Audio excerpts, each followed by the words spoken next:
Nagbigay na po ng reaction si Attorney Jervil Luistro, ang ating butihing congresswoman ng Batangas. Siya po ang lead prosecutor ng House of Representatives. Nagbigay na ng kanyang statement tungkol doon sa sinasabing siya daw ay nilamon. Nilamon daw siya ng buhay ng isang abogado ni Sara Duterte. Bakit hindi kayo nagsasalita yung mga abogadong naandyan sa panig ni Sara Duterte? Bakit hindi kayo nagpaliwanag sa mga gunggong yung taga-suporta na walang ganong nangyari diyan sa pre-trial conference? Ang lala, no? Ang tindi. Para bang etong mga nasa paligid ni Sara Duterte, ang mga Duterte mismo, sanay sila na konsentehin yung kawalang hiyaan, kasinungalingan at paninira netong kanilang mga taga-suporta. Yun yung problema nila.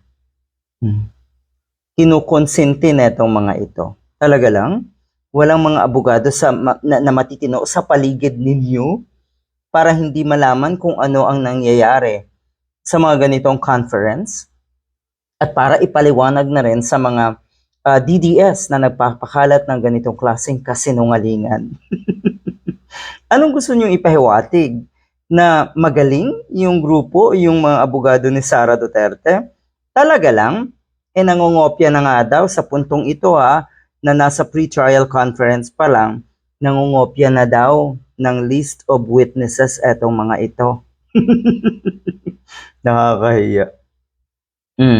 Napakaganda ng sagot ni Representative Jervil Luistro, idolo ng maraming nating kababayan na nasa katinuan kasi ang umiidolo sa mga nasa kabilang kampo ay syempre yung wala sa tamang pag-iisip. Kung ikaw ay matalino at ginagamit mo yung gray area mo, alam mo na magaling etong isang ito. Alam mo na takot na ang mga nasa paligid ni Sara Duterte dito sa isang ito. Abay, dagdagan mo pa ng Attorney Chel Jokno, Attorney Leila de Lima at marami pang iba. Ang gagaling. Tapos sila ang kakainin. Nako po, ano ang sabi ni Attorney Jervil? Hindi po ako papayag na lamunin ng buhay ang laban ng sambayanang Pilipino. Matapang. Ay, yung tapang niya, alam niyo po kung saan ang gagaling. O sabihin na natin, unang-una doon sa galing niya, doon sa kanyang kaalaman.